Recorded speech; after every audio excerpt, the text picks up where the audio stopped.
Para ba mga solid subscribers, no? So ngayon manonood po tayo ng mga videos po ng ating mahalima, no? And syempre, kanino ba tayo manonood kundi po kay Miss O, no? So shoutout Miss O, no? Sa'yo po lahat ng video to.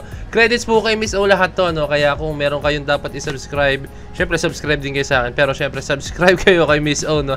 And ayan, sa kanya lahat to, pera po ng Miss O, no? Mangingila ako ng updates regarding sa ating mahalima. So ito, papanoorin ng unang-una papanoorin natin itong host made an SB19 mistake about Philip, later apologized. Lucky Chinatown Chinese New Year countdown. Ano kaya ito, no? Ano kaya ito, no? So ayoko na patagalin pa. So without further ado, let's all watch this. He used to be part of one of the most popular P-pop. Host made an SB19 mistake about Philip, apologized after being called out by fans. This is kinda disappointing dahil tila ay hindi nag-research ang host patungkol sa main performer sa Lucky Chinatown Chinese New Year countdown. Ang sinabi nito while introducing Philip was that he used to be a member of SB19. Akala siguro nito wala na si Philip or Ken sa SB19 dahil sa solo events nito. He used to be part of one of the most popular P-pop groups of this generation. Wala pa. And so fans reached out to the host and he apologized. Oh, my bad. I was told otherwise, but I don't want to lay the blame on anyone. I'll take full responsibility of my mistake. My sincerest apologies to the community, to the group. Know that I mean no harm. No? So, ito yung mahirap, no? Kahit ako, may moments din na ganyan, no? Like, alam mo yun, pag hindi mo talaga alam isang bagay, ang hirap na parang magbida-bida ka, no? Pero hindi kasi sabing bida-bida yung host, no? Siguro, hindi lang talaga siya knowledgeable pa sa mga ganyan, no? Kahit ako naman. Di sa, inaano ko yung host, like, pinoprotektahan ko yung host, or what na. Pero, syempre, ako kasi nakaranas na rin ng ganyan, no? Like, hindi ko alam kung napansin niya, meron ng mga recent vlog, no? Ako na lang banggitin, basta tingin ko alam niya na. May mga vlogs ako before na meron akong pinanood na reaction video, tapos hindi ko talaga alam yung mga story sa kanila, and then nagbanggit ako ng mga kung ano mga conclusions ko or what, ng mga salita, no? Hindi pa na ako nagre-research. Ngayon kasi nagre-research na talaga ako kasi na para wala akong masabi kung ano man, no? And ayun lang. Sige ko hindi siya nakapag-research, and yun yung mahirap eh. Like, 'di ba, host ka, no? Dapat responsibility mo yan as a host, no, ng event na yan, no, na mag-research, no, sa mga bagay-bagay na yan, no. And kahit ako naman siguro, kung nandun ako sa moment na kung nalaman ko yan, sisigaw ako, hoy, hindi used yan, talaga member pa ng SB19 yan, what the fuck, de joke lang.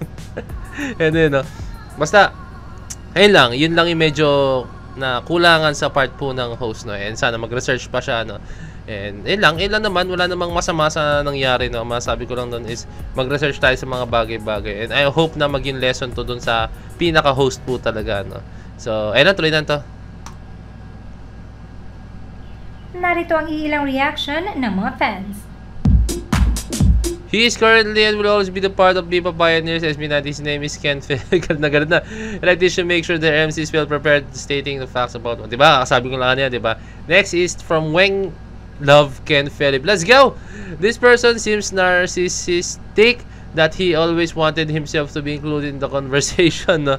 And yan, ganyan. Kaya, di ba, mga sinabi ko sa inyo, ganyan ako before, no? Pero sobrang tagal na nun yung time na nagsisimula pa na ako. I think, parang nag-reaction videos ako nun, parang mga naka 10 videos pa na ako, or 20 videos that time. Sobrang tagal na talaga, sin.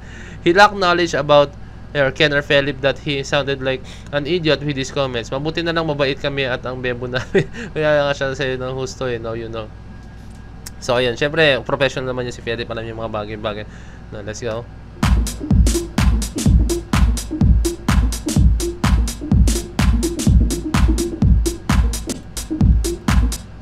I am me forever. Let's go, I am me.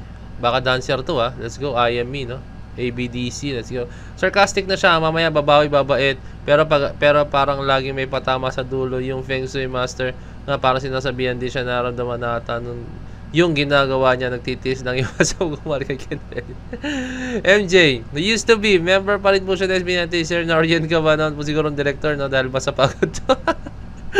Sa nakakilala, hosting po ba talagang di siya niya? Kinulang po kasi siya sa building rapport. May mga wrong word choices din anyway. Mga trip, galit na galit to. Pero nakatuwa yung mga ano niya, no? Galit ng mga comments niya. Di MJ, let's go. Next is from Lexi Choi. Let's go! Feeling ko hindi siya makapaniwala na ganun karami ang crowd ni Philip. Lagi niya na inisir sa sarili may panay sabi ng ako at yung pagbigay panay sabi ng ako at yung pagbigay niya ng frames from fans na sinabi niya I'm a fan, sabay luhod pero biglang binawi. Hindi, joke lang. Oy, may ganun siyang ginawa. Wait. I think medyo ano yun medyo kung nangyari man po yun magko-comment ako kung nangyari man po yun medyo ano yun, medyo para sa akin red flag po yun medyo ano yun, even though nasabihin mo na ano lang yun, joke lang yun or what pero kasi syempre hindi mo please lahat ng tao hindi mo please ang lahat lalo na yung taong uma-idol kay Philip is sobrang idol talaga si Philip and mahirap yung ganun, wag joke ka ng mga ganun meron talaga mga taong hindi makakatanggap ng ganun, although na meron din pero syempre para mas mas wala na masabi ibang tao is ano mo yun, wag mo na masyadong gawin yung mga ganung klaseng bagay. Para sa akin lang yun, opinion ko lang naman yun kasi para naka-offend din yun as a fan as a fan ni Philip na ganyan yung gagawin sasabihin nung fan ka tapos biglang luluhod ka tapos biglang babawiin mo parang alam mo yun, parang bandwagon ka, parang balimbing ganun. Fanboy Awen, ako naman sir, kaloiting kung ko or siya si bakit naman ganito, hindi pa ba nahasa ng unang hirit ng hostings? So sa unang hirit siya damn, so hindi lang pala siya basta host na hinatak or what so gaano siya sa unang hirit damn, from a big company unang hirit or from a big show unang hirit talaga namamayagpag niya so ayun na mahirap niya dahil sa isang mali ng isang tao nila is magre-reflect yan sa show na kinabibilangan niya so mahirap yan as in. SB19 What is on Drag Race UK as Marina Summers' song choice for promotional video. Filipina drag queen Marina Summers is the first drag queen to represent the Philippines in an international all-star edition of RuPaul's Drag Race. And she is bringing the Filipino heritage and culture in the main stage.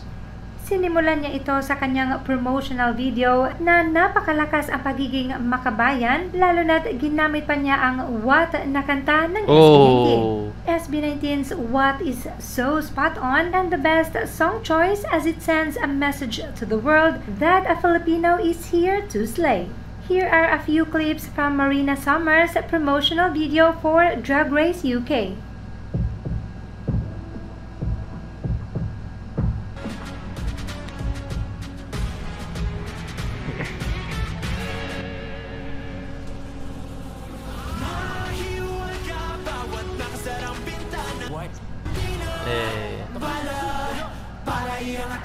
Nice.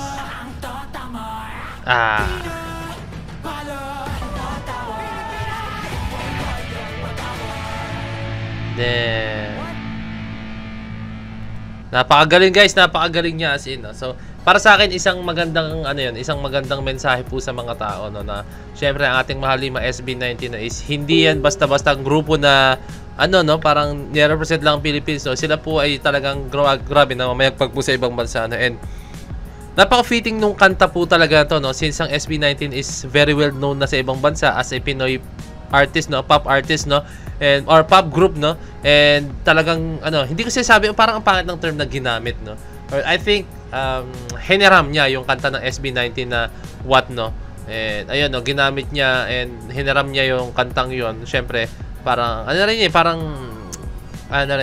kasi yung What talagang yung meaning nun kung papakinggan mo maigi talagang regarding yun sa as for a Filipino culture na kailangan resilient ka na talagang nagpo-persevere ka sa isang bagay as a pure-blooded Filipino talagang ibagay mo yung mga watawat. Ano bang iwawatawat ng SB19 Syempre yung watawat ng Pilipinas yun lang naman yun may kita niyo sa MV yun Shoutout sa SB19, napakagaling So ayun lang guys sobrang lang ako, naantig lang ako sa mga reaction ng ating mga fans sa ating pinanood Grabe yung suporta nila sa ating mahalima Kaya yun, tuloy-tuloy lang suporta sa ating mahalima Let's go. So yun lang, kung may request pa comment double or message nyo ako sa Facebook page ng Point of Bets. So this is Point of Bets, sign out. Peace, let's see.